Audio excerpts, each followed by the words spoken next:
Tetapi ada satu tempat yang dia pergi yang memberi makna yang cukup besar kepada dia, memberi nyawa kepada dia. Di mana? Adik kakak, di mana? Di Kelantan lah. Di Kelantan lah.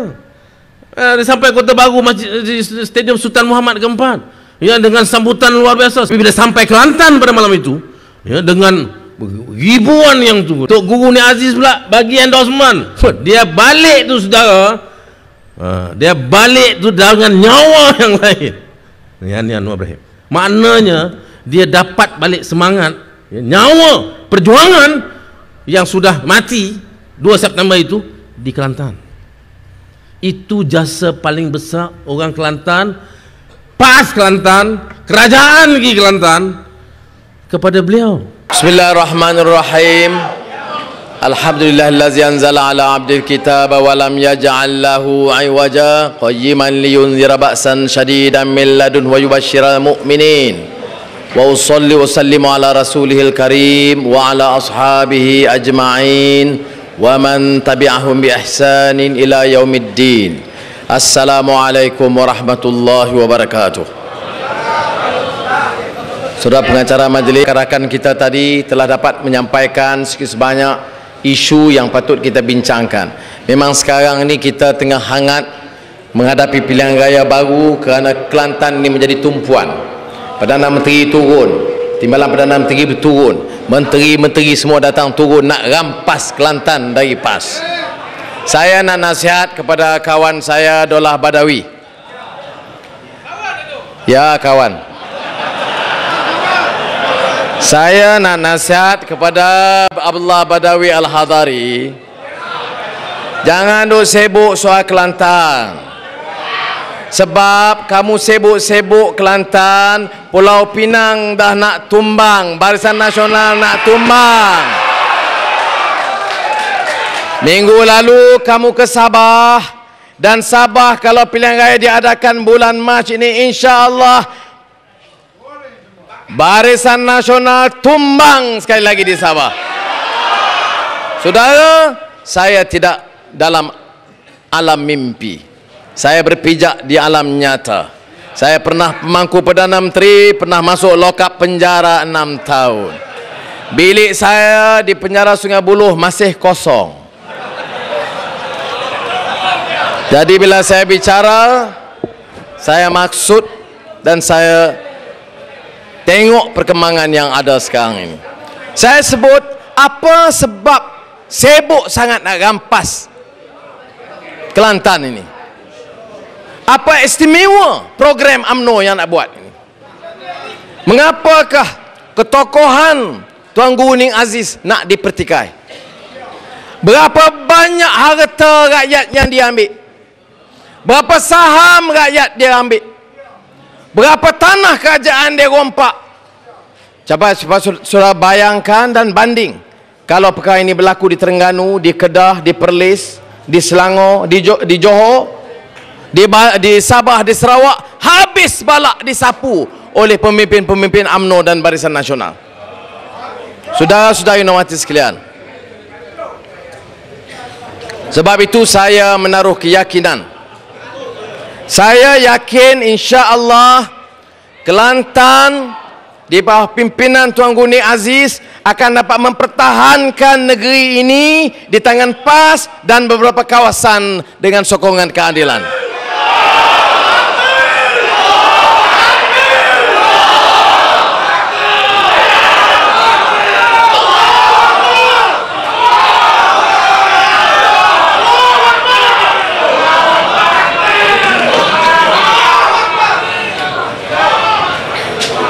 Oleh kerana Tuan Guru Ning Aziz datang, saya tak mau bercakap lagi pasal Kelantan.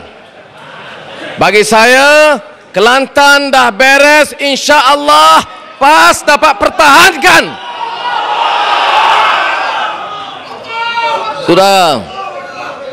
Tetapi kita mesti kerja. Kita jangan terlalu yakin tanpa usaha dan ikhtiar.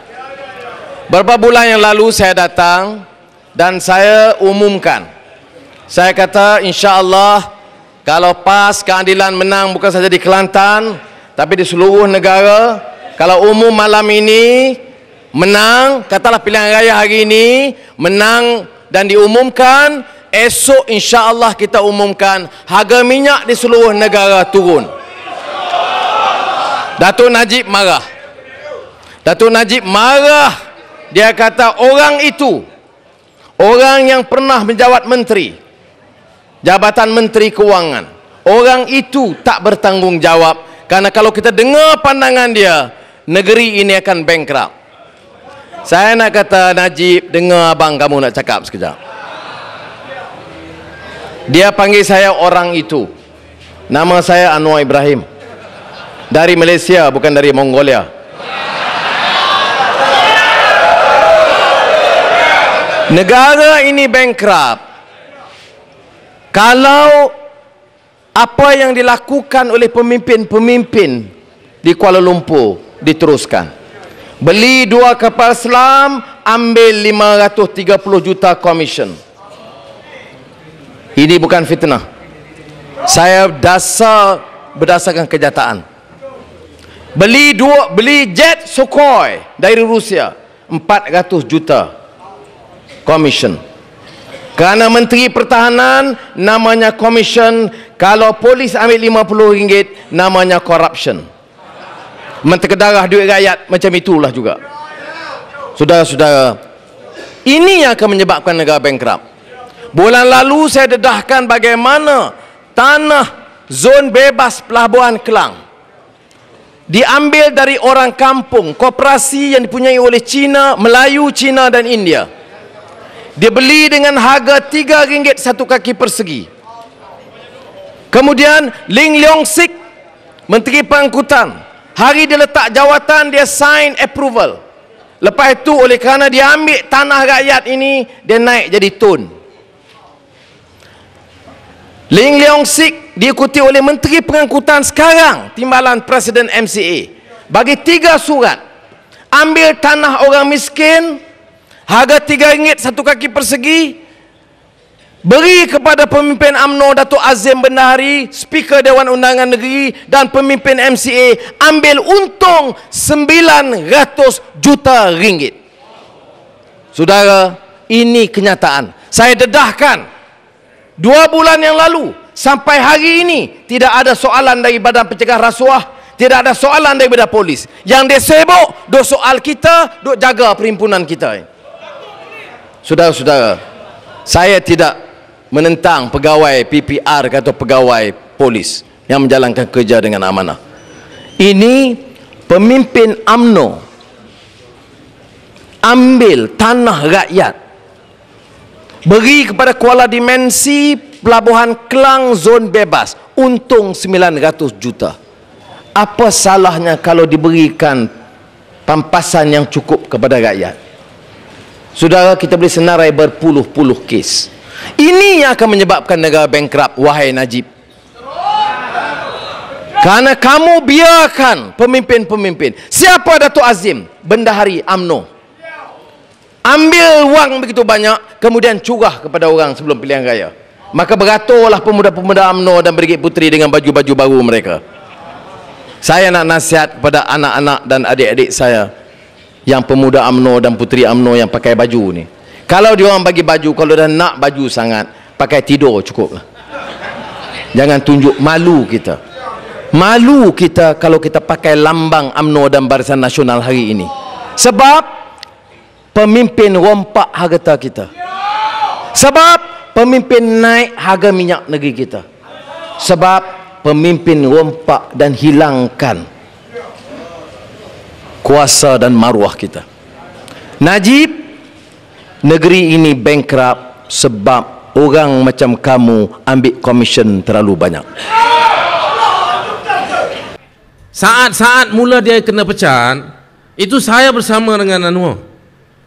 Malam terakhir, besok dia kena pecat, mesyuarat kabinet. Tapi malam sebelum 2 September tu, saya sampai jam 2 pagi dengan Anwar Ibrahim. Wah, berat ni 2 pagi ni. Tapi ramai. Masa kita buat solat hajat masa tu. Seminggu, 2 minggu dah buat solat hajat lah. Anwar ni biasalah, dia bila ada kelang kabut semua, dia ingatlah solat hajat ni. Jadi saya Sama dengan lepas solat hajat, dapat maklumat, Dr. Mahathir panggil semua Menteri Besar. Semua pada malam itu di Seri Perdana. Anwar timbalan Perdana Menteri, dia tak dipanggil. Menteri Besar semua panggil. Jadi habis apa ni solat hajat, dia panggil saya, dia kata, Zam, I got information. Dia kata, ni Mahathir panggil semua ni. You check tengok. You call semua menteri-menteri besar, ketua menteri. Jadi saya call. Saya call seorang-seorang. Saya call yang paling rapat lah dulu, yang paling dekat dengan tu seorang. Jadi malam Perdana Menteri Anwar Ibrahim, ramai menteri besar, ketua menteri dengan dia. Tapi malam itu saya telefon, seorang pun tak angkat. Seorang pun tak angkat. Saya call daripada pukul 12 habis kenduri tu, solat hajat tu, di rumah dia ni, di rumah Anwar ni, sampai jam 2 pagi. Ada yang angkat, bodyguard angkat. Dia kata ni, mula-mula saya telefon pukul 12 tu, bodyguard angkat. Dia kata, bos mana bos? Seorang menteri besar ni, saya tak nak sebut negeri mana lah, sebut tahulah. Dia kata, dalam mesyuarat lagi. Ni kat rumah Tun kan? Masa tu belum Tun, Dr. Mahathir. Ya, rumah PM. Okey, ni TPM ni. Saya call ni TPM pesan, bagi tahu dekat you punya bos, lepas keluar je mesyuarat, telefon dia terus atau telefon saya. TPM nak cakap Anwar, lepas sampai pukul 2 tak telefon balik. Jadi saya tengok masa tu Anwar dah pucat muka. Ni saya tengok sendiri, bukan orang lain, saya dengan dia. Dia dah pucat. Dia tak apa, Azam, you balik dulu lah. Dah pukul 2 ni, you balik. Besok kita tengok macam mana. Besok kena pecat lah. Besok dia kena tendang. Ya, dia kelang kabut dia. Dia usaha macam-macam lah, ya, untuk minta tarik balik ni daripada kena pecat. Cakap hebat, dalam diam-diam macam-macam dia buat, ya, ketakutan. Dia nak keluar masa tu, lepas tu dia kena keluar daripada rumah kediaman rasmi, pergi ke rumah dia di Bukit Damansara. Semayang Jumaat yang pertama di Masjid Bukit Damansara. Dia nak keluar semayang Jumaat pun dia fikir banyak kali. Saya tahu lah, dia tanya saya, dia kata ni masa tu dah keluar lah. Hari ni dia kena pecat, besok lusa dah keluar muka depan surat khabar. Anwar Ibrahim macam-macam, ada kes ni, kes itu lah. Jadi hari Jumaat tu dia kata ni macam mana dia keluar ni, orang tengok macam mana. Dia tak berapa confident. Saya pun kadang pelik juga, saya kata apa hal bos aku ni kan. Kalau you tak buat, apa yang you kalang kabut? Dia kalang kabut.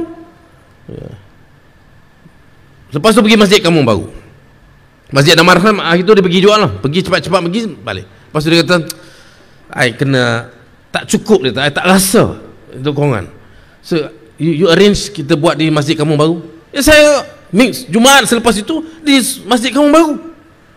Kampung Baru biasalah, kita pernah mula sikit hangat, memang sambutannya lebih hangat. Nampaklah muka dia merah sikit, tidak pucat. Masjid Kampung Baru tu kadang saya bila baru ni saya jumpakan kawan di Kampung Sungai Baru, orang Kampung Baru yang dalam kes yang tanah, yang rumah diroboh. Saya katanya Anwar Ibrahim ni punya langsung tak kenang jasa. Dia bila masalah dulu, dia nak dapat semangat ni, dia pergi Kampung Baru, dia semayang Jumaat di Kampung Baru, dapatkan semangat daripada orang Kampung Baru. Bila orang Kampung Baru terhimpit sekarang, kena serang, kena gedah, rumah sampai kena roboh depan mata, langsung kelibat, tak nampak. Saya bagi tahu orang Kampung Baru, Tan Sri Anwar Musab akan lebih jelaskan lah yang tu. Tapi yang saya nak, hamba nak bagi tahu malam ni, yang betul-betul bagi nyawa pada Anwar, kembali selepas dia dipecat tu tahun 1998 tu, di mana? Di mana yang Anwar Ibrahim dapat balik nyawa? Tidak ada orang. Ya betul, dia round lepas dia pergi 1-2 negeri, sebelum dia kena dia pecat 2 September, dia ditangkap 20 September, ada 18 hari. 18 hari itu dia round banyak negeri. Tetapi ada satu tempat yang dia pergi yang memberi makna yang cukup besar kepada dia, memberi nyawa kepada dia. Di mana? Adik kakak, di mana? Di Kelantan lah. Di Kelantan lah. Dia sampai Kota Baru, Stadium Sultan Muhammad keempat, ya, dengan sambutan luar biasa. Sebelum tu ada Presiden PAS almarhum Datuk Seri Fadzil Noor datang rumah, adalah nampak dia semangat sikit, ya, tapi tak cukup. Ada semangat tapi tak cukup. Tapi bila sampai Kelantan pada malam itu, ya, dengan ribuan yang tunggu. Saya rasa ramai kalangan saudara yang ada pada Nasir Tan Sri Anwar tak adalah kan, dia tak ikut masa tu kan. Ya, dia buat keputusan betul lah kan. Nah, kita ni pergi ikut punya angkat punya gegar stadium kan. Tok Guru ni Aziz pula bagi endorsement, dia balik tu saudara, dia balik tu dengan nyawa yang lain. Ni Anwar Ibrahim, maknanya dia dapat balik semangat, nyawa perjuangan yang sudah mati 2 September itu di Kelantan. Itu jasa paling besar orang Kelantan, PAS Kelantan, kerajaan negeri Kelantan kepada beliau. Tapi apa dia buat sekarang? Apa dia buat sekarang? Ada ucap terima kasih? Tak tahu lah. Tim besar kalau dia bagi Kelantan. Ada juga terima kasih banyak. Patutnya dia kena cakap terbuka. Ya. Di stadium terbuka dia kena sebut ni. Ucap terima kasih. Mulanya perjuangan reformasi itu bukan di Perempatan Pau, bukan di Damansara, bukan di mana, tapi di Kota Baru, di Kelantan, di depan pimpinan kerajaan negeri Kelantan dan PAS Kelantan dan Malaysia. Dia kena sebut kalau dia ada.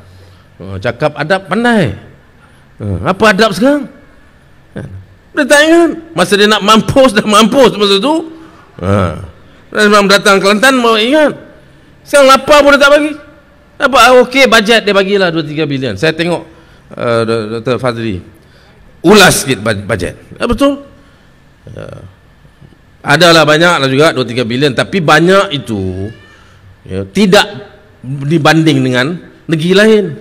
Tim besar banding dengan apa satu negeri, satu dua negeri lain. Itu pun dah Sabah Sarawak pun kalah dah Kelantan. Banding dengan Pulau Pinang, dia kena banding. Dia kena banding, barulah kita tahu banyak atau sikit. Kelantan dia bagi 2-3 bilion, dengar banyak, tapi negeri lain dia bagi berapa? Kena banding. Atau maknanya ketimbang. Ketimbang tu berbanding. Cuma sejak Anwar Ibrahim jadi Perdana Menteri, ketimbang tu ada makna lain, berbohong dalam parlimen. Ya, dia kena banding. Pulau Pinang dapat berapa? Satu projek Pulau Pinang LRT saja 18 bilion, 17 bilion. Satu projek. Ya. Takkan satu projek aja pembangunan di Pulau Pinang. Ya. Banyak. Maknanya berapa Pulau Pinang boleh dapat? Kurang-kurang 20 bilion, 30 bilion mungkin. LRT saja 17 bilion, dan LRT ni pun dia bohong. Ya. Dia tipu kita. Mula dia umum dulu 2023 dia umum apa? 10 bilion. Projek LRT Pulau Pinang 10 bilion dan tidak akan gunakan 1 sen pun duit kerajaan. Ianya program swasta, inisiatif swasta. 1 sen tak guna duit kerajaan. Itu pengumuman pertama. Selepas dia umum, Kementerian Kewangan beberapa bulan lepas tu buat keputusan. Bagi tahu bahawa projek ini dipindahkan daripada projek swasta kepada projek kerajaan dan menggunakan 100% duit kerajaan. Kementerian Kewangan. Siapa Menteri Kewangan? Anwar. Masa umum dulu dia umum. Bila dia nak pusing, dia nak ketimbang, dia suruh Kementerian Kewangan, KSP je umum. Lepas itu apa? Lepas itu Anthony Locke. Siapa Anthony Locke? Kepala DAP. Boleh umum daripada 10 bilion melonjak kos 17 bilion dan sudah diluluskan oleh Kementerian Kewangan. Dia boleh lulus terus 7 bilion, 7 bilion tambahan dalam tu saja. Satu projek 7 bilion. Kelantan dapat apa-apa? Setengah pun tak tambah. Setengah daripada 7 bilion tak tambah. Ini hanya tambahan satu projek untuk Pulau Pinang. Ini cara Anwar Ibrahim ucap terima kasih kepada Kelantan. Ini cara dia. Cara orang kurang hajar, cara orang tak ada adab. Ini dia. Sebab tu saudara saya kasih sekalian, adik kakak, tak boleh dah belas kepada Anwar ni, tak boleh. Bukan. Dan kita dapat juga maklumat daripada negara China yang telah bersetuju untuk menghantar bantuan yang lebih besar kepada Israel dalam usaha pemulihan ini. Gaza. Dan dalam keadaan ini beberapa negara telah menyatakan pendirian. Spanyol umpamanya, ya. Kita ada Brazil dan Afrika Selatan, dua negara. Brazil itu negara Latin America yang paling besar, paling kaya, dan Afrika Selatan, Ramaphosa. Kedua-dua mereka akan hadir, dan saya percaya dalam bilateral dengan Brazil dan Afrika Selatan, tajuk ini akan saya utamakan, ya, selain daripada Perdana Menteri Kanada untuk membantu pemulihan semula Gaza dan Palestin. Baik, terima kasih. Tentu semua malam ini kita berceramah. Datuk Seri ceramah, saya ceramah. Di akhirat nanti ada ceramah lagi. Wa qala asy-syaitanu lamma qudiya al-amru inna Allaha wa'adakum wa'dal haqqi wa wa'adtukum fa akhlaftukum. Wa ma kana li 'alaykum min sultan illa an da'awtukum fastajabtum li falumu anfusakum fala talumuni wa lumu anfusakum. Akhirat kelak setelah ahli syurga masuk syurga. Setelah ahli neraka masuk neraka. Hak atas pagar pun masuk neraka habis akhirat kelak. Jika tu Allah Ta'ala beri permit pada syaitan berucap lagi. Walau qala syaitan lamma qad inna Allah wa'adakum wa'dal haqqi. Ini tag ucapan syaitan yang akan diucap daripada masyar. Allah Ta'ala gezek dalam Quran. Inna Allah wa'adakum wa'dal haqqi. Tuan-tuan semua kata dia, hei ahli syurga, hei ahli neraka, Allah berjanji dengan kamu, aku pun berjanji juga. Tapi Allah berjanji dia buat sungguh. Aku berjanji juga dengan kamu, tapi aku elok ya. Fala talumuni. Oleh itu mu jangan marah pada aku. Walumu anfusakum, marah dirimu. Bapa mu bodoh tu aku. Tahu dah aku ni musuh tok nenek, musuh Adam lagi. Muhammad, Isa, Musa alaihi salam ni orang Tuhan sendiri nanti. Aku tak apa dia nanti, aku sendiri ya. Tapi bapa yang untuk dengar kata Nabi, dia dengar kata aku bodoh. Padai masuk neraka. Ma ana bi musrikikum wa ma antum bi musrikin. Hari ini aku tak boleh tolongmu, dia pun tak boleh tolong aku. Atas dunia hari itu mu tolong aku, ikut aku kata turut belaka. Hari ini aku tak boleh tolongmu, mu tak boleh tolong aku. Ini para hadis semua ucapan. Di dunia kita berucap, syaitan pun berucap. Di akhirat kelak peluang kita bercakap tak ada dah. Ya, Allah Ta'ala beri lagi peluang pada syaitan untuk teruk lagi, untuk torture yang lebih teruk lagi pada manusia. Para hadirin semua, saya ucap terima kasih kehadiran begini ramai, walaupun hari ini ada saklar-saklar yang menunjukkan bahawa perhimpunan malam ini tak jadi nak buat macam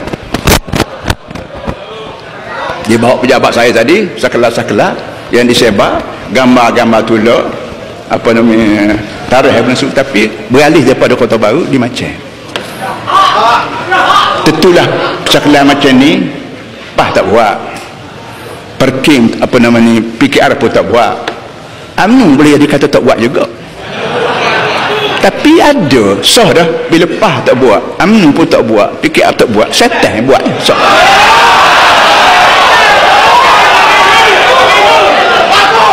Jadi lepas pada ni kalau ada keset ke, ada saklar, ada hotplate sikit, jangan cepat telan. Para hadirin kita berdiri sekat tu, kita berdoa kepada Allah Subhanahu Taala, mudah-mudahan Allah Taala terbuka mulut kita sama dengan doa, buka pintu hati kita lagi. A'udzubillahi minasyaitonir rajim. Bismillahirrahmanirrahim.